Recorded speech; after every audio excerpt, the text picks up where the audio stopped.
यह कहानी एक ऐसे इंसान की है जो अपने वफादारी के कारण सदियों से भूत बनकर एक गुप्त खजाने की रक्षा कर रहा होता है और अपने असली मालिक का इंतजार कर रहा होता है। इस कहानी की शुरुआत 1633 में गोवा में एक तहखाने से होती है, जहां बहुत सारा खजाना होता है जिसकी रक्षा एक भूत कर रहा होता है। दिगंबा महाराज नायकों से डरकर अपने भरोसेमंद रक्षक वरुष को अफ्रीकी गुरु मांत्रिक परंपरा के द्वारा भूत बनाकर अपने खजाने की रक्षा के लिए तहखाने में बंद कर गोवा से चले गए होते हैं। तब से वरुष तहखाने में कैद होता है। जब खजाने को लूटने के लिए मेंडोसा कुछ लोगों के साथ आता है, तब वरुष की आत्मा दीवार तोड़कर निकलती है। वह वाइन की बोतल उठाकर उसे पीता है, पर उसका शरीर उल्टा होने के कारण सारा वाइन एक गुड्डा पर गिर रहा होता है। तभी एक ग्रंथ उस गुड्डे पर गिरता है। तब उस गुड्डे में जान आ जाती है। वरुष उसे देखते हुए कहता है, तुम कौन से जीव हो? तब गुड्डा कहता है कि मैं अफ्रीकी मांत्रिक परंपरा का एक लौता वारिस हूँ और मेरा नाम उड्डू है। इस ग्रंथ के अनुसार तुम दिगंबा महाराज के भरोसेमंद रक्षक वरुष हो और तुम्हें रास्ता दिखाने वाले मैं और यह ग्रंथ है। दरअसल उस गुड्डे को मंत्र तंत्र के द्वारा बनाकर वरुष को रास्ता दिखाने के लिए तहखाने में बंद कर दिया गया होता है। अब मेंडोसा राजकुमारी इसाबेला की कान की बाली चुरा रहा होता है। तब वरुष मेंडोसा और उसके साथियों को बहुत मारता है और उन सबको डराकर वहां से भगा देता है। उसके बाहर जाते ही तहखाना फिर से बंद हो जाता है और फिर से वरुष अंदर कैद हो जाता है। अब आगे की कहानी 400 साल बाद की दिखाई जाती है। रॉन अपनी बेटी ईसा के साथ दार्जिलिंग से गोवा आते हैं। रॉन दिगंबा महाराज का वंशज होता है, जो अपने महल को तोड़कर कसिनो बनाने के लिए वहां आया होता है। वे अपनी बेटी ईसा के साथ महल पहुंचते हैं तो वहां रह रहे लोग कसिनो का विरोध कर रहे होते हैं। वे सब महल को तोड़कर कसिनो नहीं बनाने देना चाहते हैं। उस महल में दिगंबा महाराज की बेटी इसाबेला की एक कान की बाली होती है, जिसे मेंडोसा 17वीं सदी में तहखाने से चुराया होता है और पकड़ा गया होता है। तब से वह बाली महल में होती है और दूसरी बाली खजाने वाले तहखाने में होती है। उस महल में दिगंबा महाराज की उनके परिवार के साथ एक तस्वीर होती है, जिसमें उनकी बेटी की भी तस्वीर होती है। ईसा का चेहरा दिगंबा महाराज की बेटी जैसी ही होती है। दरअसल ईसा ही दिगंबा महाराज की आखिरी उत्तराधिकारी होती है। उस महल में एक काल सूची होता है जो सदियों से बंद होता है। ईसा के वहां आते ही वह घूमने लगता है। साथ ही उड्डू के सिर का कील भी घूमने लगता है। उड्डू के ग्रंथ के हिसाब से 4 दिन में वह खजाना उत्तराधिकारी को नहीं मिला तो वरुष और उड्डू हमेशा के लिए उस तहखाने में बंद हो जाएंगे।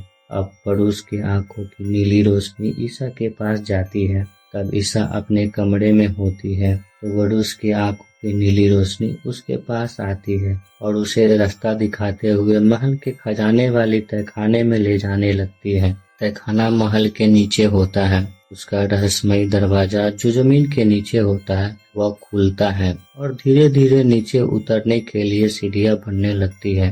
उन सीढ़ी से नीचे उतरकर वह तहखाने की ओर जाती है। तहखाने में अपने आप मशाल जल उठती है।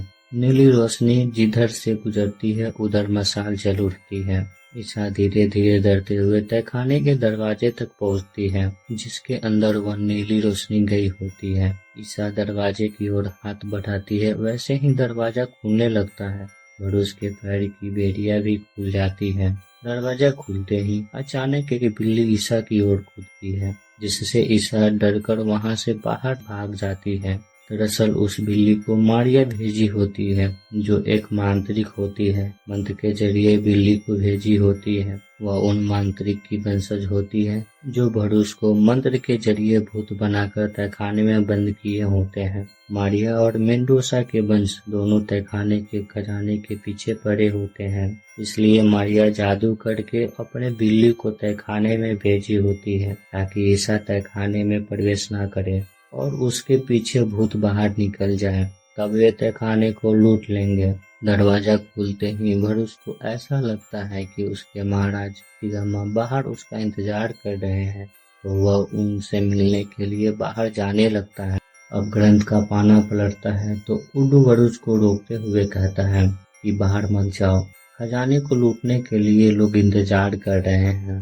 उड्डू बड़ूस के पीछे उसे रोकने के लिए बाहर आता है तो उसे ईसा का फोन दिखता है जिसे वह ले लेता है। उसमें ईसा का फोटो होता है जिसे देखते ही उसके सिर के कील के साथ साथ काल सूची का घूमना बंद हो जाता है। भरूस बाहर जाता है पर वहाँ कोई नहीं होता है। वह दुखी मन एक जगह बैठा होता है। तब उड्डू उसके पास आता है और समझाते हुए कहता है कि पूरा 4 शतक बीत चुका है, अब 2000 भी खत्म होने को है। दिगामा महाराज के प्रति विश्वास की वजह से तुम सब कुछ भूलने की कोशिश कर रहे हो।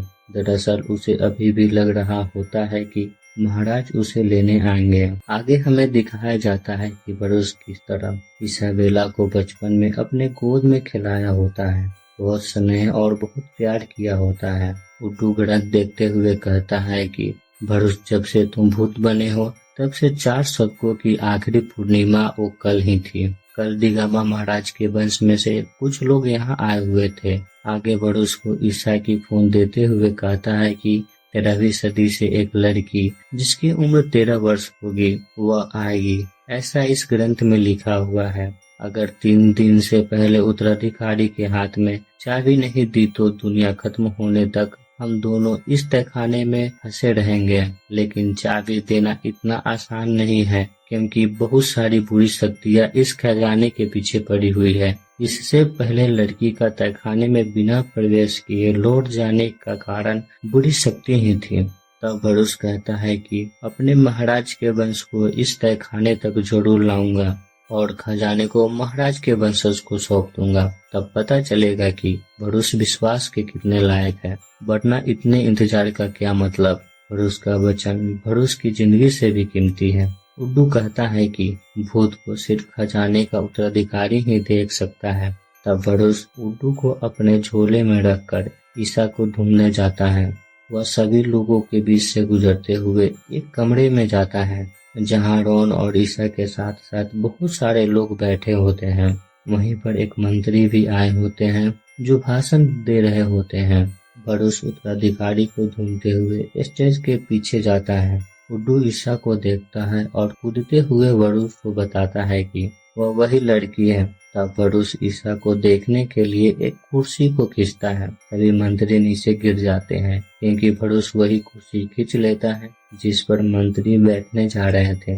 बरूस वहां से भागने लगता है जिसके पीछे पीछे ईसा भी पुलिस को लेकर उसे पकड़ने के लिए आती है, परंतु ईसा के सिवा कोई भी बरूस को देख नहीं पाता है। उसके पिता ईसा को वहां से लेकर चले जाते हैं।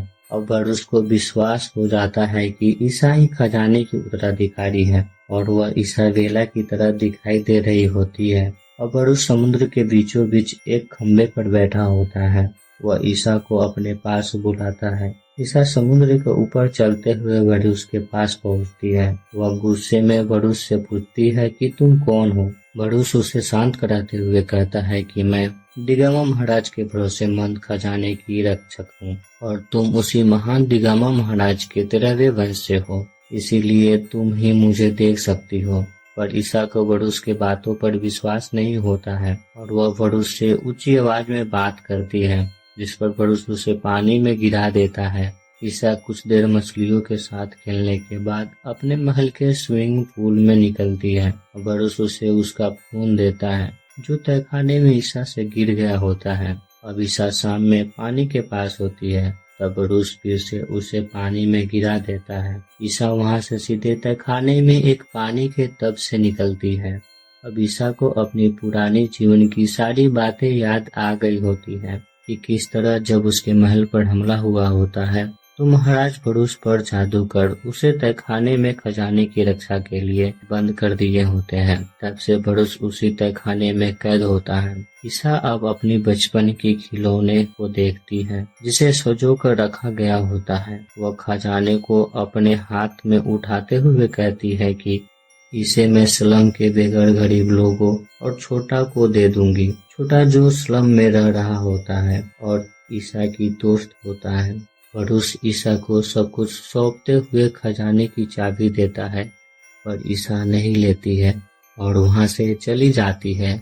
वह जाकर अपने पिता से अपनी गलती के लिए माफी मांगती है और पिता को नीलामी जीतकर यहाँ कसिनो नहीं बनाने के लिए कहती है।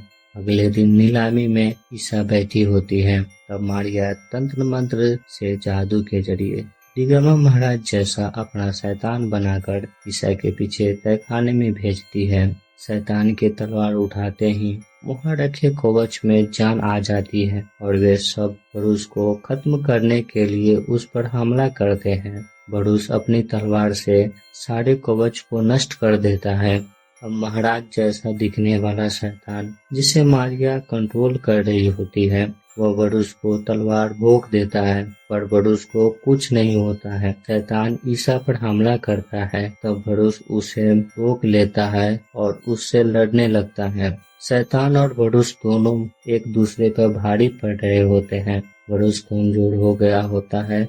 अब मारिया जादू से शैतान के एक हाथ को बिच्छी के हाथ जैसा बना देती है। तब शैतान भरूस के गले को दबोच लेता है। भरूस को मारने वाला होता है। उससे पहले ही ईसा शैतान को भाला भोंक देती है, पर उसे कुछ नहीं होता है। वह ईसा को हवा में उछाल कर उसे दूर फेंक देता है और भरूस का गला फिर से दबोच लेता है। तो ईसा दुष्ट आत्मा को नष्ट करने वाली भभूति शैतान पर फेंक देती है। शैतान पर भभूति पड़ते ही उसके साथ साथ मारिया भी खत्म हो जाती है। अब भरूस खजाने का सही उपयोग करने के लिए बोलकर चाबी ईसा को दे देते हैं और तहखाने से जुगनू बनकर उड़ जाते हैं। ईसा के पिता नीलामी में ऊंची बोली लगाकर दिगंबर मेंशन को खरीद लिए होते हैं। अंत में ईसा अपने पिता के साथ उस चाबी को लेकर शहर से चली जाती है।